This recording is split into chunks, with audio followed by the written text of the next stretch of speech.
After two brothers inherit an isolated ranch, a brutal hunt begins, and the forest itself starts to twist against them. I'm Mr. Midnight Hollow, your terrifying host. If you're already part of our community, your support means the world to us. Each like, comment, and share helps uncover more stories like this. Or subscribe to see what rises from the depths of darkness and unfolds before you. Now, let's begin. When Jasper Beck signed the final paper for the Old Rhodes Ranch outside of Flagstaff, Arizona, he didn't think twice.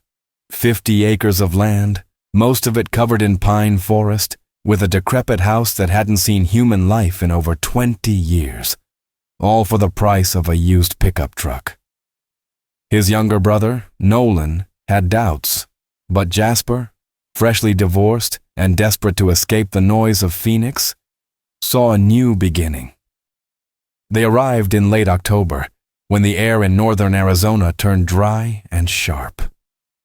The road to the ranch was barely visible, a dusty trail off Route 89, weaving through dense ponderosa pines that clawed at the sky. A rusted gate hung open, creaking with every gust of wind.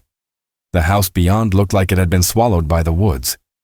2 stories of rotted timber and shattered windows, partially hidden behind overgrown brush and a dead tractor, rusting into the earth. Nolan stayed silent as they stepped out of the truck. He adjusted the strap on his backpack and stared at the crooked porch. "Looks like something out of a crime scene," he muttered. Jasper shrugged. "Could be worse. Could be mold-infested suburbia." They spent the first day walking the perimeter. There were no neighbors, no visible fences, only forest. Thick, old, and quiet. Too quiet. Even the birds seemed to avoid the area. A rustling of dry leaves now and then, but no chirping, no squirrels, not even the buzz of insects. The kind of silence that presses against your eardrums. Inside the house, they found relics from another era. Cans of expired food, a rusted rifle above the fireplace, and dust so thick it blanketed everything like ash. A broken rocking chair faced an empty fireplace, and the floor creaked under every step. That night, they set up sleeping bags on the second floor. No working power, no running water, just the two of them and the dark. Jasper lay staring at the cracked ceiling, trying to ignore the draft sneaking through the boards. Nolan, curled up by the wall, whispered, "You hear that?" Jasper sat up. "What?" Sounded like breathing. They listened. Nothing. Just the occasional groan of the old house settling. Jasper chuckled to himself. "Man, you need sleep." In the morning, they found the back door open. Jasper was sure he had latched it the night before. The door was warped and heavy. It didn't move easy, but now it hung open, swaying slightly, as if something had passed through. Tracks in the dirt led away from the porch. Not boots, not paws. Something else, deep, uneven, as though whatever made them had too much weight on 2 legs. Jasper waved it off. Probably a bear, maybe an elk, don't overthink it. But Nolan wasn't convinced. Elk don't walk upright. They decided to explore deeper into the woods. About a quarter-mile west of the house, they stumbled across what used to be a livestock pen. The wooden posts were broken, snapped at unnatural angles. Bones littered the area. Animal bones, sure, but some didn't match anything Jasper recognized. One pile, near a collapsed feeding trough, was blackened, as if scorched. The trees around it bent inward, leaning toward the remains, their bark stripped in ragged vertical lines. That night, Nolan stayed up late, sitting on the porch with a flashlight in hand and the rifle across his lap. Jasper tried to sleep, but couldn't shake the feeling that the forest was pressing closer, that the house was no longer alone. At midnight, the silence shattered. From somewhere beyond the trees, a sound rose, long, drawn out, almost human but not quite. It vibrated in Jasper's chest like a warning. He sat up in his sleeping bag, frozen, listening. Downstairs, Nolan burst through the door. "Did you hear that?" he hissed. "That wasn't a coyote." Jasper grabbed his flashlight and followed his brother outside. The forest looked the same, but something was off. The air felt heavier, and that silence, it was back, deeper this time, as if even the ground was holding its breath. They stayed up till sunrise, and in the cold light of morning, they found something on the porch. A dead deer, throat torn out, guts piled beside it like wet laundry. But it wasn't the brutality that shook them. It was the way the carcass had been placed, laid neatly across the steps like an offering.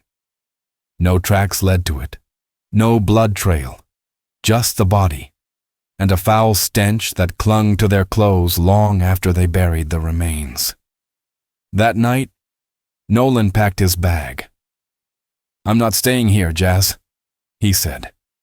"This place, something's wrong." But the road out was blocked. A tree had fallen across the path during the night. A massive pine, easily over 60 feet tall, its roots torn from the ground like an explosion had gone off beneath it. No sign of a storm, no wind damage, no lightning. Just the tree, perfectly placed to keep them in. They stood in silence, staring at the obstruction. Jasper tried to laugh. "Bad luck, right?" Nolan didn't answer. Behind them, from the forest, came a low groan, like breath through fangs. They didn't turn around, not yet. They didn't speak much the rest of that morning. Nolan cleaned the rifle in silence while Jasper worked on clearing the fallen tree with an old hatchet they'd found in the shed. The wood was dense and damp, impossible to chop without power tools. After 2 hours, they gave up. The road was impassable. The forest watched them. That was how Nolan put it later. It's like the trees lean in when we're not looking, like they breathe when we breathe. Jasper didn't laugh this time. Later that afternoon, they decided to hike east, following the remains of an old fence line. Jasper hoped to find a service road or another way out. Nolan just wanted to put distance between himself and the house. The deeper they went, the quieter it became. The wind died completely. No animals, no birds.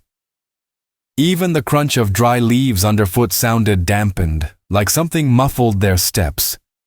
After a mile or so, they came across a narrow game trail winding toward a rocky slope. That's when they smelled it. A thick, coppery scent that hit them like a punch. Blood, and a lot of it. Jasper pushed ahead, his stomach churning. Around a bend in the trail they found it, a mule deer, or what was left of one. Its head was twisted almost 180 degrees.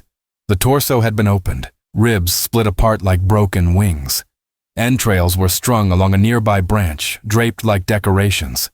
Nolan gagged and turned away. Jasper crouched low, trying to make sense of it. No animal kills like that. Not mountain lions, not bears. Nothing leaves such intention. He took out his phone to photograph it, but there was no signal. Not even one bar. Further up the slope, more blood.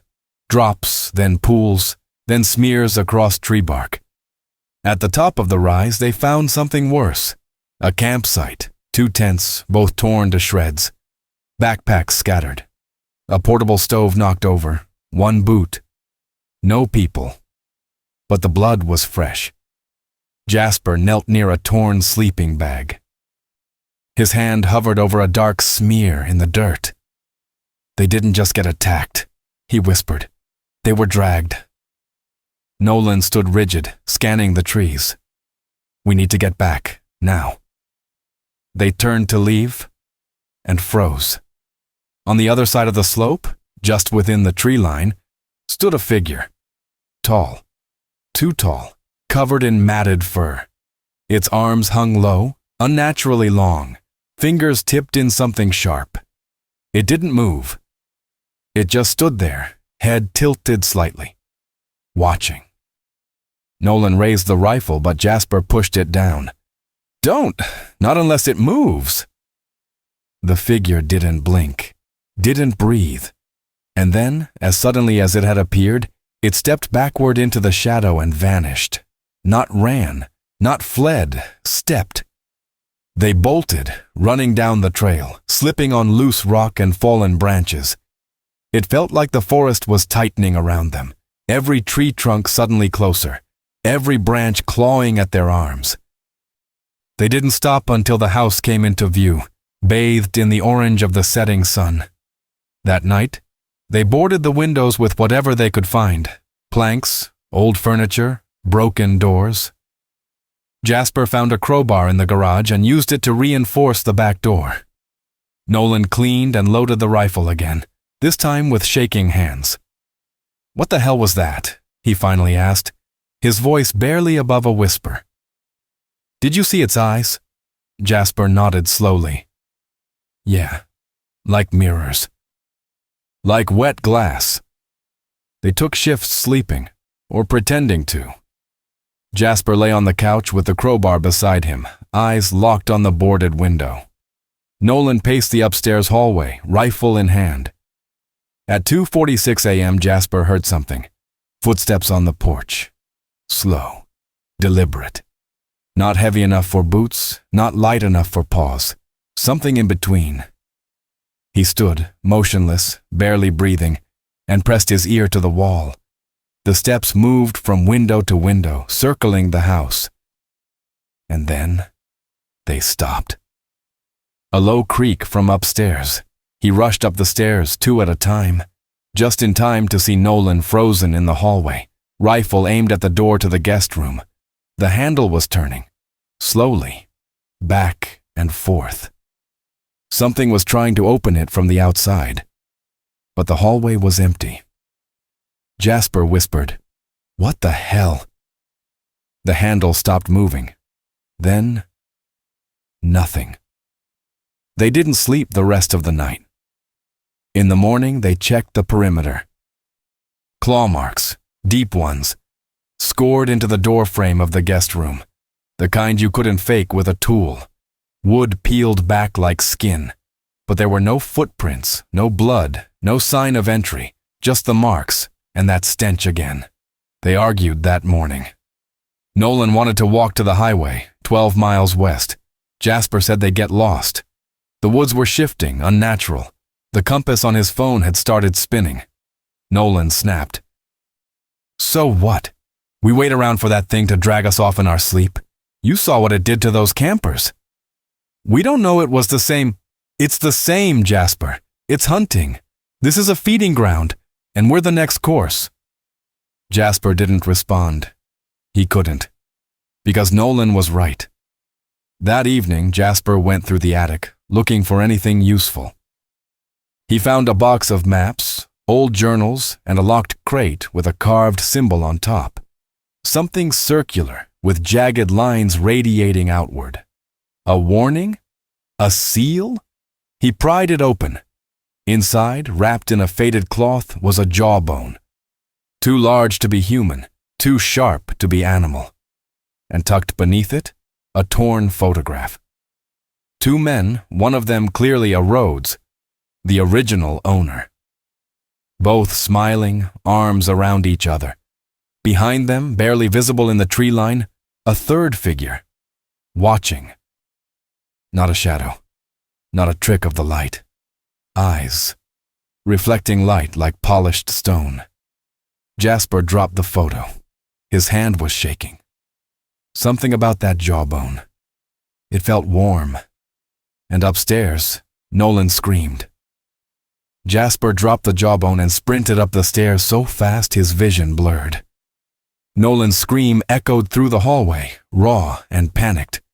When Jasper burst into the bedroom, he found Nolan pressed against the far wall, rifle clenched in his hands, pupils blown wide. "Something touched me," Nolan gasped. Not grabbed, touched, like fingers brushing my shoulder. Jasper scanned the room. The boarded window hadn't moved. Nothing was disturbed except for the dust swirling in the air. but the temperature had dropped sharply. His breath fogged in front of him. "Nolan, look at me," Jasper said. "You sure you didn't fall asleep? Dream?"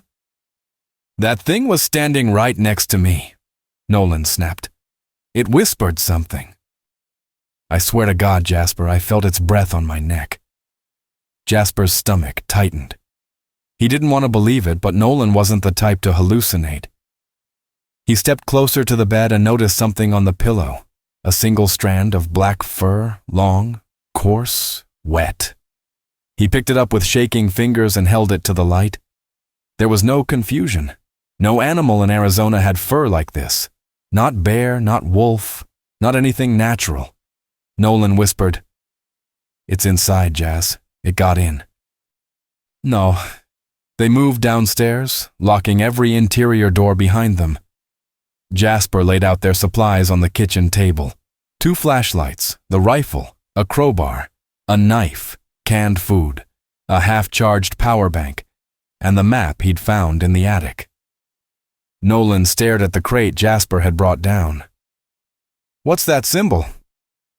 "No idea," Jasper said.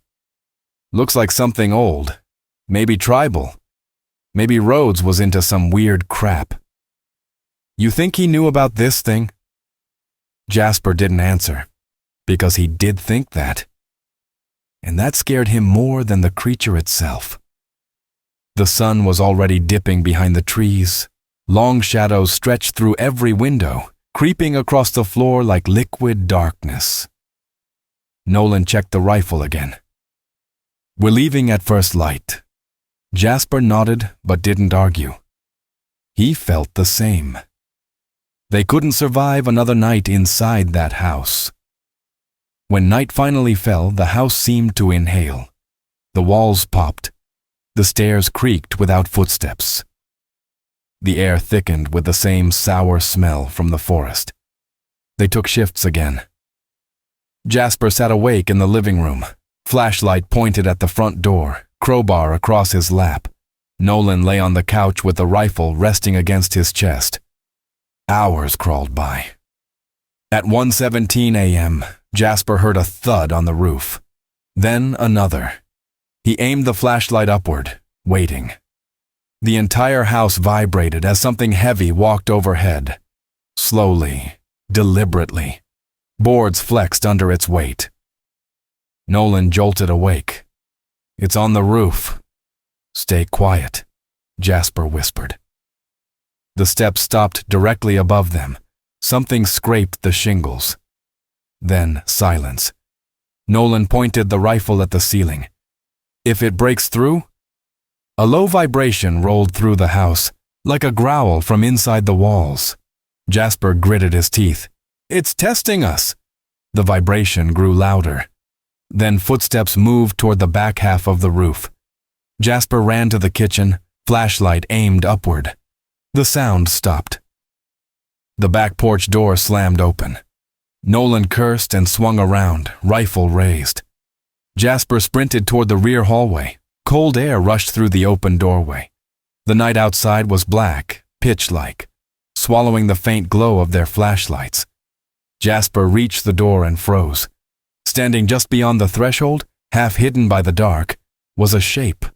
Tall, stooped, shoulders broad enough to block the doorway, a distorted outline of fur and sinew.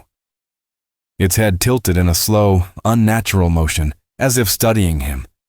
Jasper whispered, "Nolan, don't move." Nolan stepped into the hallway behind him. "I see it." The figure took one step forward, and for the first time Jasper saw its chest rise and fall. Its breathing was deep and ragged, like something fighting the urge to lunge. Jasper tightened his grip on the crowbar. "Stay back." The creature didn't attack.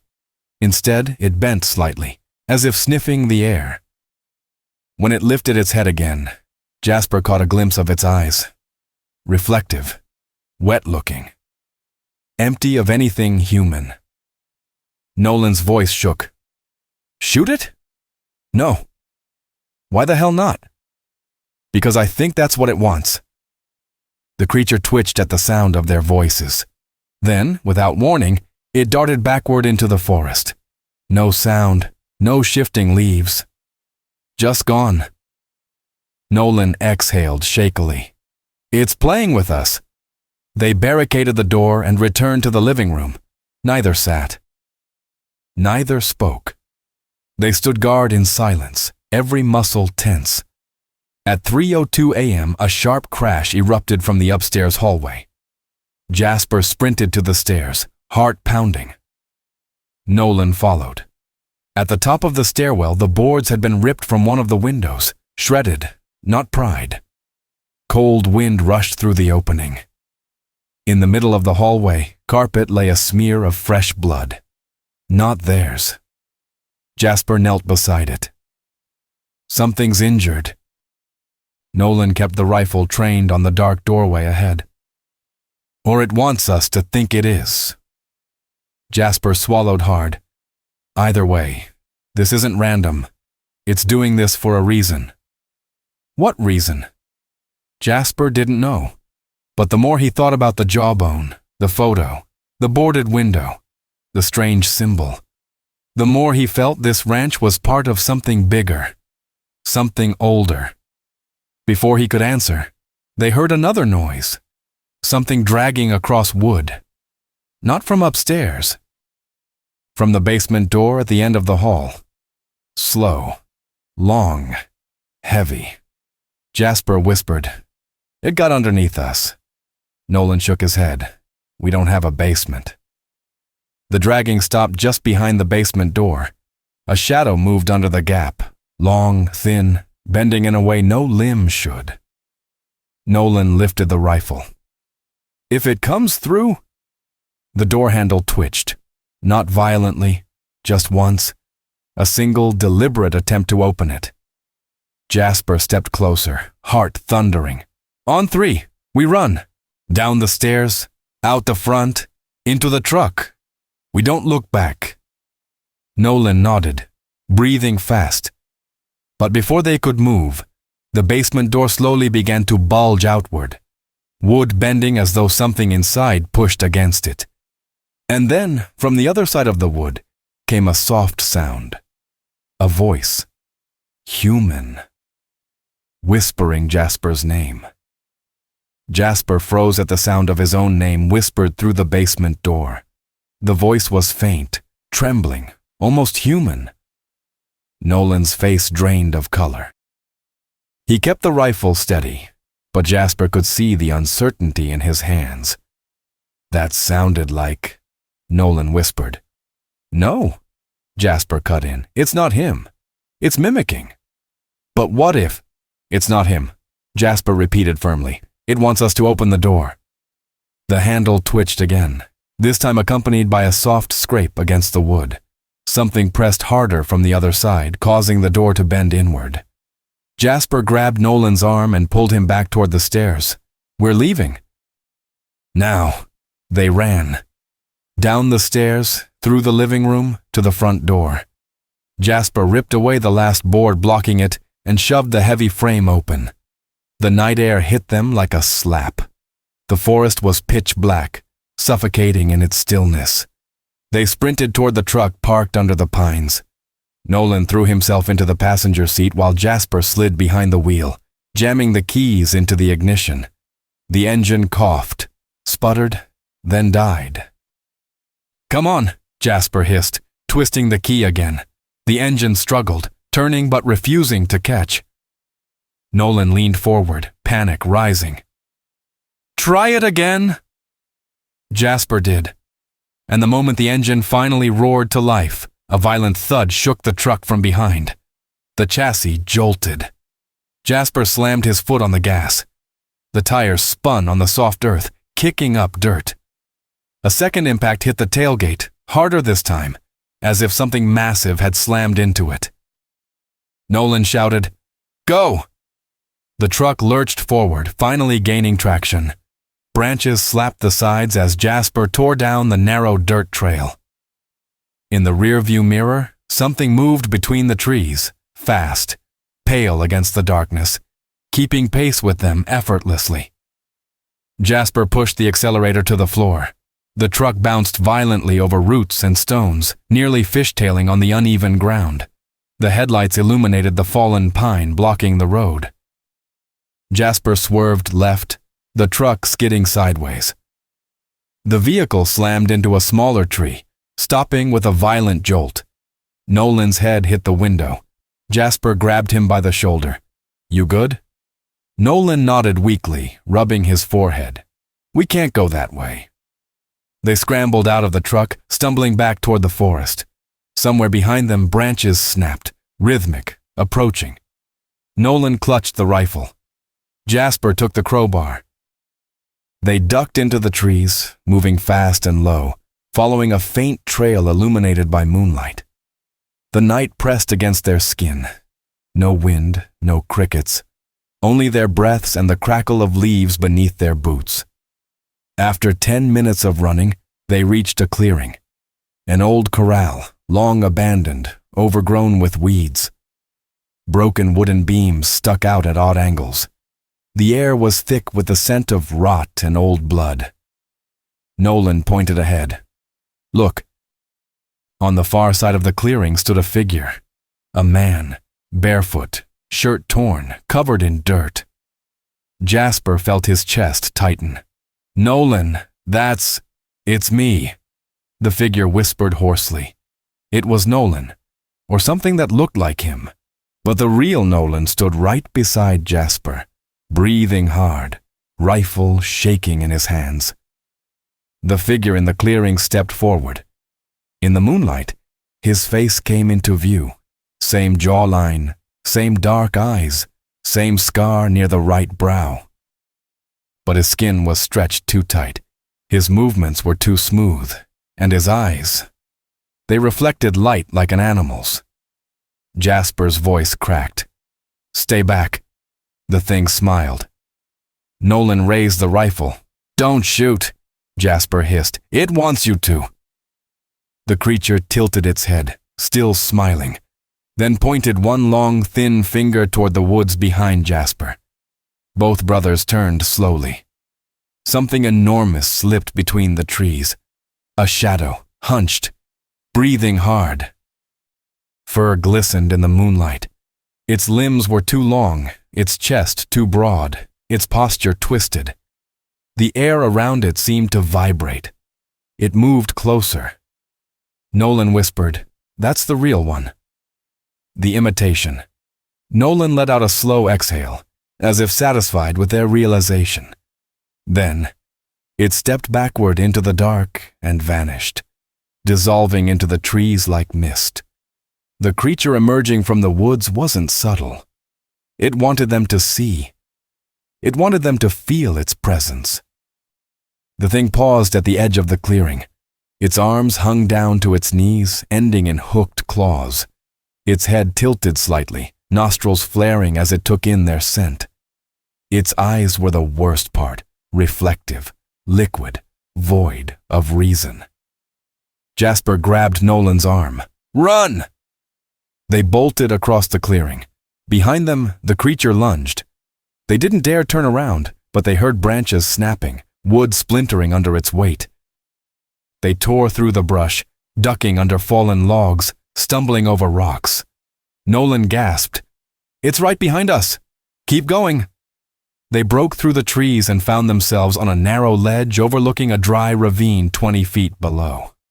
A dead end. Jasper scanned desperately for a path, a slope, anything. "There!" Nolan pointed to a rocky incline to their right. They scrambled toward it. The creature burst into the open behind them. It leapt.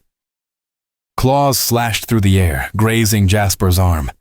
He felt hot blood soak his sleeve but kept moving. Nolan grabbed him and yanked him up the incline. Dirt cascaded under their boots. The creature climbed after them, digging its claws into the rock like it weighed nothing. Nolan fired a shot. The recoil jolted him. The bullet struck the creature's shoulder, ripping through fur and flesh. It staggered for only a moment, then let out a low, rumbling breath. Not pain, but anger. They reached the top of the slope and stumbled back into the trees. "Keep running," Jasper said. But as they moved deeper, they saw something ahead, faintly illuminated through the pines. A house. Not theirs. A small cabin. Lights on inside. Nolan whispered, "Someone's there." They sprinted toward it. But just as Jasper reached the clearing, he stopped dead. The cabin's door hung open. Blood covered the porch, and on the front step lay a torn sheriff's jacket, still warm.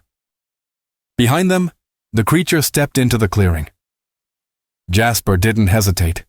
He rushed to the porch, stepping over the bloodied sheriff's jacket.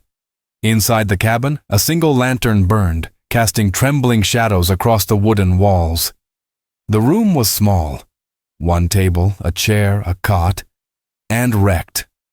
Furniture overturned, scratches along the floor. Blood trailing toward the back door, now wide open and flapping in the cold wind. Nolan barged in behind him, rifle still raised. Someone was dragged out. Or ran out. Jasper muttered, following the trail. His sleeve was soaked with his own blood, but he barely felt it. The wind outside picked up suddenly, a dry, cutting gust that howled through the pines like an air raid siren. Nolan stepped toward the back door and froze. "Jas, look." Beyond the clearing, at the edge of the woods, 3 more figures stood, not moving, watching. Each of them as tall as the creature they had fled from, but thinner, hunched, like they hadn't finished becoming what they were meant to be. Their eyes shimmered in unison. Jasper felt his stomach twist. "There's more than one." He slammed the back door shut and bolted it with a broken table leg. "We need to get out," Nolan said. "Now. There's nowhere to run. Then we fight." The wind changed again, a sudden crash upstairs. They hadn't even checked the second floor. Jasper spun toward the staircase just as the lights flickered and died, leaving only the lantern's glow. Footsteps moved across the ceiling, fast, aggressive, like something crawling on all fours. Then came the scream. Not theirs. A man's voice from the attic. Jasper's mind raced. "Someone's alive." "Or it wants us to think that," Nolan snapped, but Jasper was already moving. He climbed the stairs, lantern in hand, with Nolan at his back. The upper floor was worse. Mold on the walls, debris covering the floor. At the end of the hallway, a trapdoor hung open, leading to the attic above. A shadow moved just beyond it. Nolan raised the rifle. "Cover me." Jasper climbed the ladder slowly, sweat pouring down his face despite the cold. As he reached the attic, the lantern lit the edge of a boot. Someone lying on the floor. He pulled himself up and froze. It was Deputy Larkin, the local cop who had helped them get directions days earlier. His chest had been opened, ribs shattered outward, his face twisted in a scream frozen by death. In his hand, he clutched a flare gun. Jasper reached for it, and something above moved. He rolled just as a clawed hand slammed down where his head had been. Nolan fired from below. A burst of light illuminated the attic as a massive shape pulled itself back into the rafters. "Jasper!" Nolan yelled. Jasper grabbed the flare gun and dropped back through the trapdoor. The creature lunged, but the floorboards splintered under its weight, and it fell through into the hallway with a crash that shook the house. The thing was massive, fur soaked in black gore, chest heaving with unnatural breath. It slammed a clawed hand into the wall, tearing straight through the wood. Jasper aimed the flare gun and fired. The flare hit its shoulder and exploded in searing red light. The creature howled, thrashing wildly. Smoke filled the hallway. Nolan fired twice more, hitting it in the torso. Chunks of flesh tore away, revealing something dark and pulsing beneath. The creature crashed backward through the wall, smashing through the cabin and into the clearing. "Move!" Jasper shouted. They bolted outside, smoke rising behind them. The clearing now swarmed with movement, at least 4 other figures circling the edge. Not fully visible, just glimmers of pale flesh and glinting eyes. They sprinted toward the woods, ducking under branches, tripping over roots. The storm hit like a wave, wind roaring, rain slashing sideways, lightning flickering across the sky. Jasper led them back toward their own ranch, not because it was safe, but because it was the only place they knew. Behind them, snarls and crashes echoed through the trees. At the ridge above their property, they stopped to catch their breath. Nolan gasped. "What are they? Werewolves?" "No," Jasper panted. "Not like the movies. Something older. Something bred in this place." The trees bent unnaturally in the wind. Then a scream tore through the night, high, female, full of agony. Nolan turned. "That's not possible!" The scream came again. They followed it. Half a mile down the trail, they found a campsite. Fresh, modern, with 2 tents. The storm had torn one apart. Blood soaked the grass. A woman lay sprawled near the fire pit, unmoving. Beside her, a young man, maybe early 20s, was being dragged by something through the underbrush. Jasper didn't think. He lunged forward and swung the crowbar with both hands, striking the creature in the shoulder. It shrieked, not in pain, but surprise, and released the man. Nolan fired twice, one shot going wide, the other catching the beast in the leg. The thing limped into the woods and vanished. The man groaned, alive but barely. The woman didn't move. Jasper checked her pulse. Nothing. "She's gone." Nolan knelt beside the man. "Who are you?" Denny," he coughed. "We were just camping. They came out of nowhere." There were more of them. Jasper looked around. Blood on the trees, shredded clothing. No time to process it. "Can you walk?" Denny nodded weakly. "I think so." They half carried him through the rain back toward the house. The storm made it nearly impossible to see. The path twisted in strange ways, almost like the land itself had changed. Trees they didn't remember, stones they hadn't seen before. When they reached the clearing, the house was dark, windows shattered, door hanging loose. Inside, something waited. Jasper raised the crowbar. Nolan readied the last bullet in the rifle. As they stepped through the doorway, a deep breath, close, wet, heavy, filled the room. Then a voice, low and guttural, echoed from the dark. "You shouldn't have come back." Jasper's fingers tightened around the crowbar. The voice echoed in the dark like it came from inside the walls. Nolan swept the barrel of the rifle across the room, heart pounding. Behind them, Denny leaned heavily against the doorway, blood still dripping from a wound in his side. "I heard that voice," Denny whispered. "It called me before it attacked." The room reeked, wet fur, rotting meat, and something older, like mold that had grown in the bones of the earth. The fireplace was cracked open, its interior scorched. Claw marks lined the walls. There were signs of movement everywhere, like something had been pacing inside the house, waiting. Jasper moved toward the staircase slowly. "We need to go. We can't fight this here." Nolan glanced out the window. "Where then?" Jasper looked at him, jaw clenched. "Mount Kendrick." Nolan blinked. "You're insane." "Those things, whatever they are, they came from that direction. The locals talked about it, remember? Don't go near the trails after dark. Don't go near Kendrick. Something's anchored to that place. And your idea is to go there? We can't run. The forest bends to them. You saw it. The only way out is to break whatever's tying them here."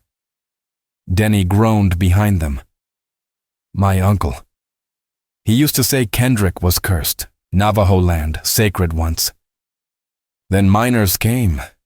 Then people disappeared." Jasper nodded. "Exactly. That's where this ends." They raided the garage for supplies, rope, a second flare gun, a hatchet, old hunting gear covered in dust.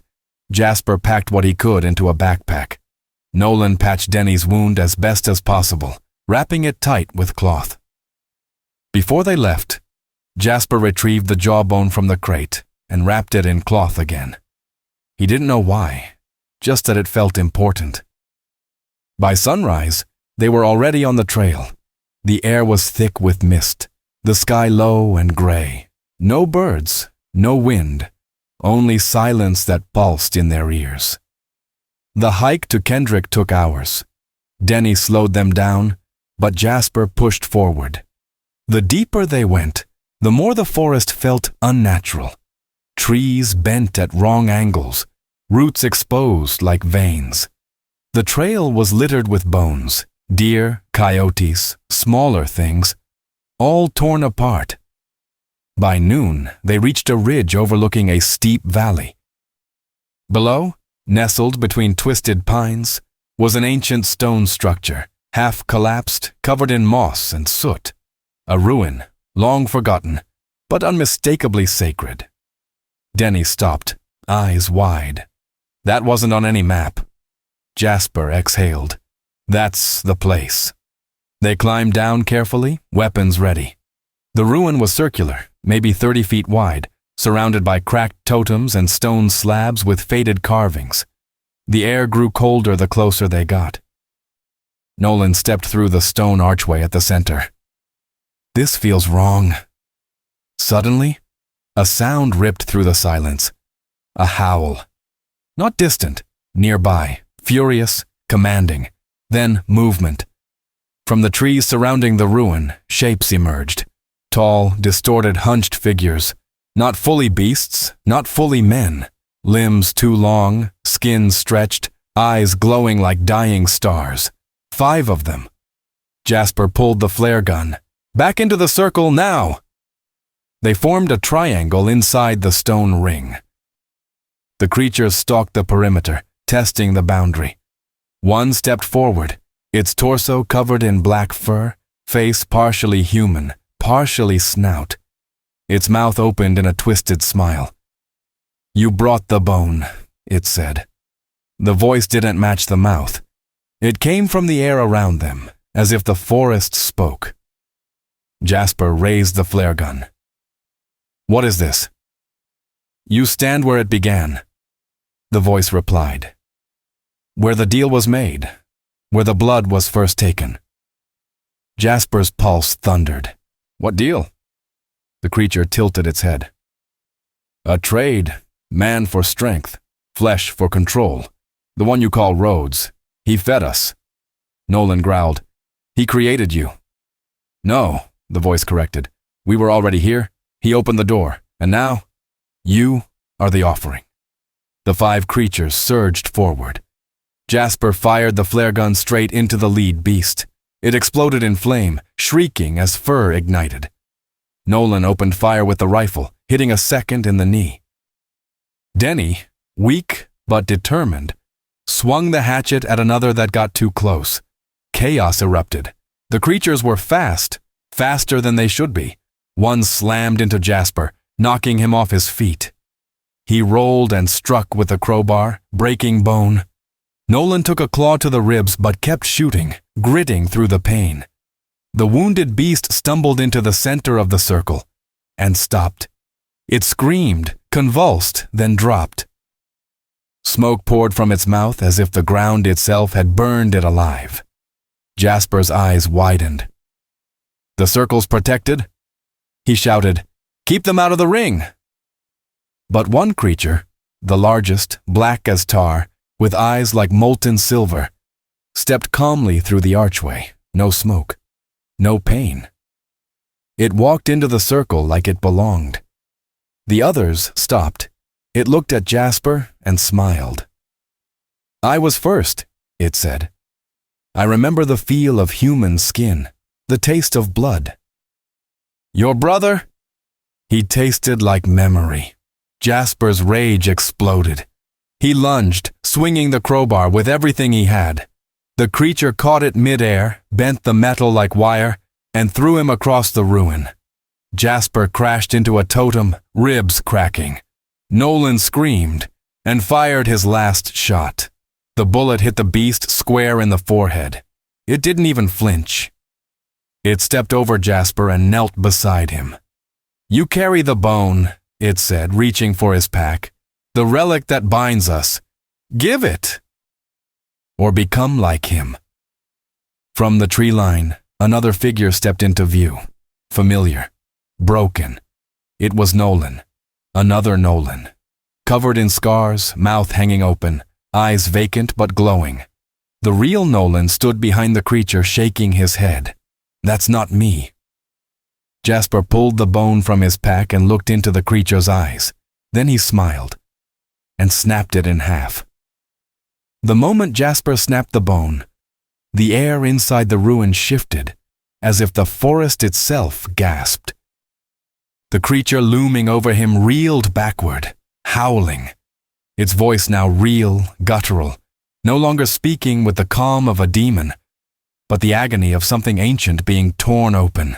Steam hissed from its body, and cracks split its black skin like fissures in dried earth. The illusion broke. The imposter Nolan screamed, its form collapsing into itself, shedding flesh in chunks. Beneath the skin was nothing but bone and rot. It crumpled without a sound. Nolan pulled Jasper to his feet. "What the hell did you do?" "I broke the seal," Jasper said, his voice raw. "That thing, it was anchored to this, the bone, the deal." The alpha creature staggered toward them, smoke rising from its back, but its rage gave it power. It lunged at Jasper with claws raised. Nolan tackled it mid-air. They crashed into the stone floor. The rifle was gone. It was man against monster. Nolan punched, clawed, bit, doing anything to keep it away from Jasper. The creature slammed him against a totem, cracking wood and bone alike. Blood spilled from Nolan's mouth, but he didn't let go. "Run, Jas!" he screamed. But Jasper didn't move. Instead, he grabbed a broken piece of the totem, sharp, thick, jagged, and plunged it into the creature's back with every ounce of strength he had. The beast roared, arching its spine in agony. Jasper kept pushing, forcing the spike deeper until it pierced through the chest and erupted out the front. The alpha collapsed, still breathing, still alive.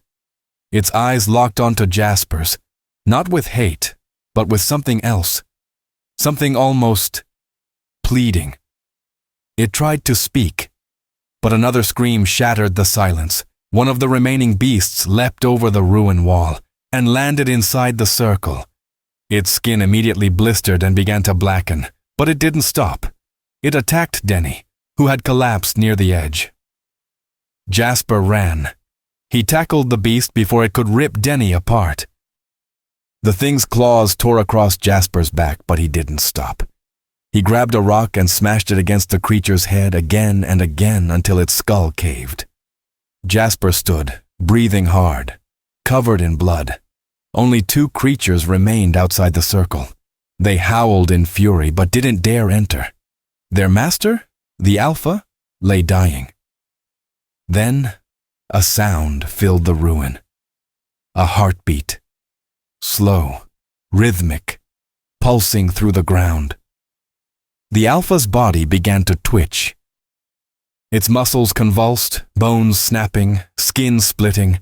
It was changing, evolving. The stone spike Jasper had used was being absorbed into its flesh. The runes on the ground glowed faintly red. Nolan coughed, trying to stand. "It's not dying." Denny groaned. "We need to finish it. Now." Jasper's eyes landed on the flare gun, dropped in the dirt. He dove for it. The alpha creature rose, now taller, its chest wider, claws longer. Its eyes weren't just reflective anymore. They burned from within like embers. It had become something more than a monster. It was the embodiment of the forest, the curse in flesh. Jasper pointed the flare gun and fired. The flare hit the beast in the face. It screamed as fire engulfed its head. Nolan didn't wait. He grabbed the hatchet and buried it into the creature's leg. Denny dragged himself toward the pack, searching for another weapon. The fire wasn't enough. The Alpha ripped the flare from its face, skin smoking, one eye gone. It grabbed Nolan and hurled him across the circle. His body hit the stone wall with a sickening crack. Jasper screamed and charged, slamming the crowbar into its ribs. The metal bent. The creature struck him with a backhand that sent him flying into the altar. The world spun. Blood in his mouth. Ribs shattered. Jasper tried to move, but pain lanced through his spine. He looked toward Nolan, unmoving. Denny was crawling, one hand reaching for the broken jawbone Jasper had discarded earlier. The creature stood over them, panting, melting, mutating. Its body was unstable, too much power for one vessel. Then Denny, with a final surge of strength, jammed the jawbone into the creature's foot. Not just placed, he drove it in. The ground cracked. The runes flared white. The Alpha screamed, a sound that split the sky, and erupted into flame. Its body didn't just burn. It ignited from within, bones popping, skin splitting apart. Smoke poured into the air as the creature thrashed violently, clawing at nothing. Then it exploded, not into pieces but into ash. Silent, sudden, gone. The remaining creatures outside the circle wailed in horror and fled into the forest, shadows disappearing between trees, never to be seen again. Silence returned. Real silence. Birds chirped, wind moved, the air lightened. Jasper rolled over and looked at the sky. The clouds had parted. A pale moon stared down, full, but no longer ominous. He crawled to Nolan. His brother was breathing but barely. "Nolan!" he whispered, voice cracking. "Stay with me." Nolan opened one eye, blood in his teeth. "Did we get it?" "Yeah," Jasper said. "It's gone." "Good," Nolan muttered, closing his eyes. "Because I don't think I can run anymore." Jasper smiled, tears mixing with dirt on his face. Behind them, Denny collapsed, hand still clutching the jawbone. His eyes wide open, staring at the stars. Jasper didn't know if he was dead or just unconscious. He didn't care. They had survived. But as Jasper lay back, letting the cold ground swallow his pain, he felt something under his palm, a smooth stone. He lifted it, the same symbol carved on the crate back at the house. Still warm, still pulsing. And behind him, somewhere far in the trees, a branch snapped. It took Jasper hours to climb out of the ruin. Nolan couldn't walk. 3 of his ribs were broken, and his left leg hung useless. Jasper tore strips from his own shirt to bind the wounds. Denny was unconscious but alive, breathing slow and shallow. He had burn marks along one arm, and the jawbone was fused to his palm, blackened but intact. Jasper made a stretcher from old branches and rope, then dragged both men through the forest. No creatures followed. No shadows watched. The woods were silent in the right way again. By dawn, they reached a fire road that hadn't been used in years. Jasper collapsed next to Nolan and waited. A ranger found them 6 hours later. Backup came by helicopter. They were flown to Flagstaff Medical Center. The official report listed the incident as a wild animal attack, citing a possible rabid bear or mountain lion. Denny's statement was incoherent. Nolan refused to speak. Jasper told the truth. They didn't believe him. Weeks passed. Nolan underwent 3 surgeries and physical therapy. He still limped, but he was alive. Denny disappeared 3 days after being discharged, left the hospital in the middle of the night and was never seen again. No trace, no contact. Jasper returned to Phoenix. He sold what was left of the Rhodes Ranch for a loss, then burned every photo he had of that forest. But he couldn't burn the memory. He couldn't forget the creature's voice, or the flare lighting up its face, or the second version of Nolan. Lifeless eyes, and a mouth full of teeth. Most of all, he couldn't forget the stone he'd picked up before leaving the ruin. It was still with him, smooth, circular, carved with the same symbol, a jagged spiral radiating outward like cracks in bone. No matter where he hid it, it always turned up again. In his nightstand, in his jacket pocket, once inside his fridge. The first time it whispered, he threw it into a canal. The next morning, it was on his doorstep. He started drinking more, quit his job. People noticed the change, how he looked over his shoulder in crowds, how he avoided shadows, how he twitched when dogs barked. He began hearing things, deep in the night under the hum of streetlights, beneath the sounds of traffic. Breathing, wet, slow, patient. Then came the dreams, always the same. The forest, silent. The ruin. The stone pulsing like a heartbeat. A figure watching him from the trees, tall, silent, eyes reflecting light like wet glass. He stopped sleeping. Nolan tried to help. He called, visited, talked like things could go back to normal. But Jasper could see it in his brother's eyes. The guilt, the nightmares. Nolan had scars now, inside and out. But he was healing. Jasper wasn't. 2 months after the hospital, Nolan left a voicemail. He said he was moving north, maybe Oregon or Washington. He needed the forest again, but the right kind, not haunted, not cursed, just quiet. Jasper never called him back. He couldn't. Because the stone had started whispering again, not random words, names, Jasper's, Nolan's, and sometimes Rhodes. One night, unable to take it anymore, Jasper drove out into the desert. He parked 20 miles outside the city, dug a hole 6 feet deep, and buried the stone with salt, iron nails, and lighter fluid. He watched the fire burn until nothing remained but ash. He waited 3 hours, then drove home. At 3:33 a.m., he woke up to something cold in his hand.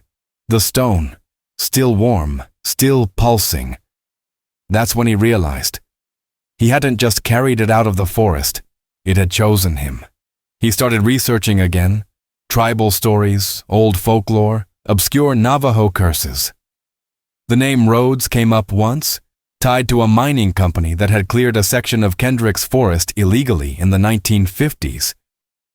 Miners had gone missing. No bodies were found.